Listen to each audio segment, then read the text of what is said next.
Good morning everyone. Welcome to my YouTube channel. আজি আমি যাবলৈ ওলাইছো গোলাঘাটৰ পৰা মৰিয়ানি। আহকচোন উইন্টাৰ ডিস্ট্ৰিক্ট খোলাৰ পৰা কৰবাত যাব মন গৈ আছে। সেই কাৰণে ঘৰৰ ফ্যামিলিৰ লগত আমি আজি গোলাঘাটৰ পৰা মৰিয়ানিলৈ যাব ওলাইছো। চাই থাককচোন আমাৰ এই আজি জাৰ্নিটো। এতিয়া আমি ঘৰৰ পৰা ওলালো, জাৰ্নিটো আৰম্ভ কৰিছো। উলোৱাৰ সময়ত মই ভিডিঅ' কৰা নহল, কৰবাত ওলাই যাওঁতে কিমান লৰালৰি হয় সবেই জানে। ঘৰৰ তলা মৰা, দৰ্জা মৰা বহুত কাম থাকে।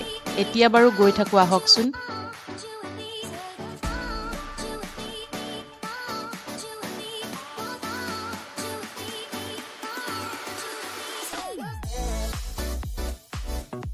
আমি এতিয়া আহি পাইছোহি কাকডুঙা নদী। এই নদীখনেই গোলাঘাট আৰু যোৰহাটক ভাগ কৰিছে। নদীখনৰ এটা সাইড হৈছে গোলাঘাট জিলা, আনফালে হৈছে যোৰহাট জিলা। এই দলংখনেই কাকডুঙা আৰু গোলাঘাটৰ সীমা। দুখন জিলাৰ মাজত ভাগ কৰিছে এই কাকডুঙা দলংখনেই। কাকডুঙা নদীৰ প্ৰসিদ্ধ হৈছে কাকডুঙা নদীৰ বৰালি মাছ। বহুত ফেমাস হয়, বেলেগ এটা সোৱাদ আছে এই বৰালি মাছৰ।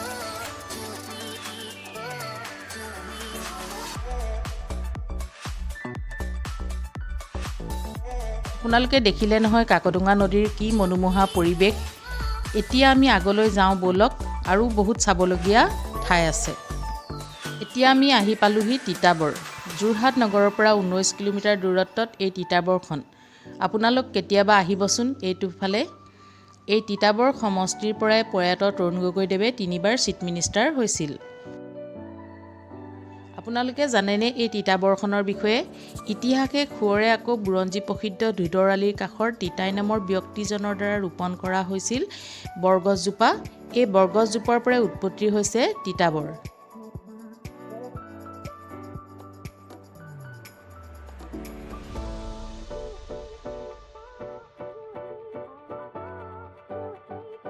আহি আমি এতিয়া তিতাবৰৰ পৰা মৰিয়ানি পালোহি। এতিয়া অলপ সময় আমি ৰৈছো, কাৰণ চাহ একাপ খাব মন গৈছে। বহুত দূৰ আহি আছো, বহুত দিনত বাহিৰত হোটেলত চাহ খোৱা নাই। কোভিডৰ কাৰণে জানেই নহয় মানুহবোৰ কিমান ভিতৰত সোমাই থাকিবলগীয়া হৈছিল। এতিয়া আমি কিবা কিবি খাই গাড়ীত উঠিলো। অলপ বৰষুণো দিছে, জাৰ্নিটো ভাল লাগিছে। এই বাওঁফালে যোৱা ৰাস্তাটো দেখিছে নহয়, এইটো ৰাস্তাত গ'লে যোৰহাট টাউন ওলাব পাৰিব। এতিয়া আমি গৈ আছো নকছাৰী দেবেৰাপাৰৰ ফালে। এইফালে যাওঁতে আমি পাম গিবন অভয়াৰণ্য। মই আপোনালোকক গিবন অভয়াৰণ্যখন অলপ দেখাবলৈ চেষ্টা কৰিম। বলকচোন গিবন অভয়াৰণ্যৰ ফালে গৈ থাকো।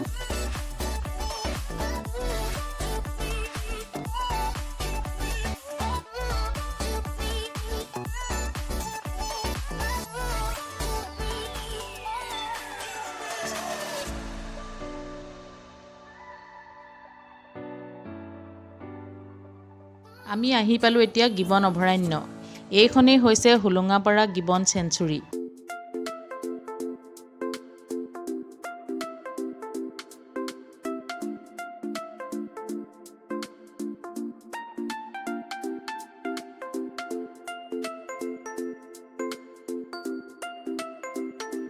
এই ৰাস্তাটোৱেদি সোমাই গ'লে আমি অভয়াৰণ্যখন দেখা পাম। আপোনালোকে যদি কেতিয়াবা তিনচুকীয়া ফালে ট্ৰেইন জাৰ্নি কৰে বা কৰিলে দেখিব, এই ট্ৰেইন লাইনটো এই অভয়াৰণ্যখনৰ মাজেদিয়ে গৈছে। বহুত ভাল লগা পৰিৱেশ। এই অভয়াৰণ্যখনত 7টা প্ৰজাতিৰ বান্দৰ দেখিবলৈ পোৱা যায়। এই বান্দৰ চাবলৈ মানুহে ৰাতিপুৱা 6টা বজাৰ পৰা 8টা বজাৰ ভিতৰত আহিব লাগে। কাৰণ আমি এতিয়া ভিতৰলৈ নাযাওঁ, কাৰণ আমি অলপ আগলৈ যাবলৈ আছে। ৰাস্তাত যাওঁতে অভয়াৰণ্যখন পালো কাৰণে ৰাস্তাৰ কাষৰ সেউজীয়া প্ৰাকৃতিক সৌন্দৰ্যখিনিকে দেখালো। আপোনালোকে হোলোঙাপাৰ গিবন চেঞ্চুৰীখন দেখিলে অলপ হ'লেও দেখাবলৈ চেষ্টা কৰিলো। এই অভয়াৰণ্যখনৰ লগতে আছে দিছৈ চাহ বাগান। এই ৰাস্তাটোৱেদি সোমাই গ'লে দিছৈ চাহ বাগানখন পায়। এতিয়া আমি গিবনৰ পৰা ওলাইছো, গৈ থাকোচোন দেবেৰাপাৰৰ ফালে।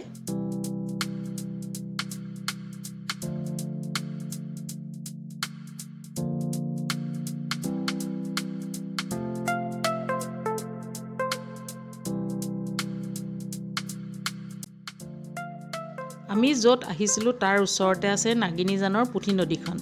আবেলি অলপ সময় নদীখনৰ ফালে ওলাই গৈছিলোঁ। এইখনেই হৈছে পুঠি নদী। এই পুঠি নদীখনৰ তললৈ আমি নামি যাওঁ বলকচোন, কি দেখিবলৈ পাওঁ।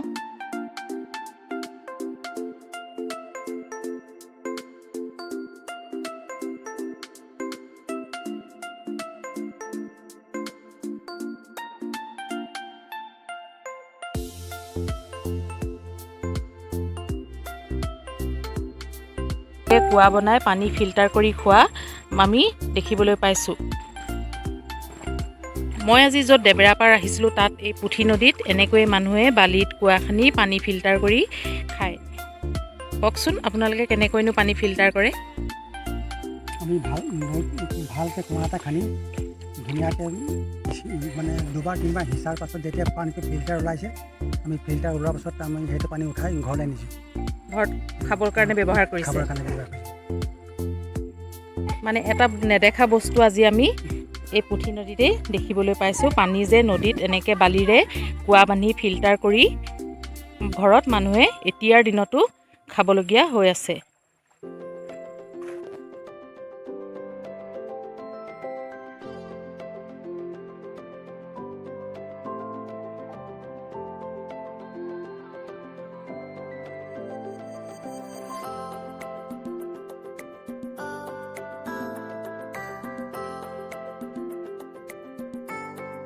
এইটোৱে আছিল আজিৰ ব্লগটো।